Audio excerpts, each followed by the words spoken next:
হারোয় এবার গুলি চালানোর ঘটনা এবং গুলিবিদ্ধ হয়েছেন একজন। রঘুনাথ দাস নামে এক ব্যক্তির বাড়িতে চলল গুলি।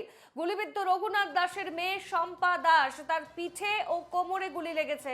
কে গুলি চালিয়েছে তা স্পষ্ট নয়, কি কারণে গুলি তা নিয়ে ধন্দে পুলিশ। দুষ্কৃতীরা আগ্নেয়াস্ত্র ফেলে পালিয়ে যায় বলে জানা যাচ্ছে। এবার হারোয়ায় চলল গুলি, গুলিবিদ্ধ হয়েছেন একজন। আমাদের সঙ্গে টেলিফোন লাইনে আমাদের প্রতিনিধি সঞ্জীব সরকার। সঞ্জীব, কি জানাচ্ছে পুলিশ এই মুহূর্তে? কি কারণে বারবার বিভিন্ন জায়গায় এইভাবে গুলি চালানোর ঘটনা?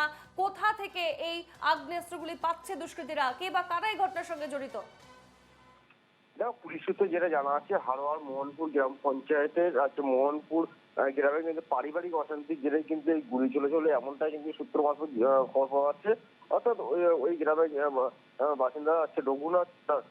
তার মেয়ে কিন্তু আছে রাত্রি যখন ঘুমাচ্ছিল গভীর রাতে, সেই সময় কিন্তু দুষ্কৃতীরা এসে কিন্তু গুলি চালায়। সেই গুলিতে কিন্তু ইতিমধ্যে কিন্তু ওই রঘুনাথের মেয়ে সে কিন্তু আছে গুলিবিদ্ধ হয়। তার পিঠে এবং কোমরের দিকে কিন্তু গুলি লাগে।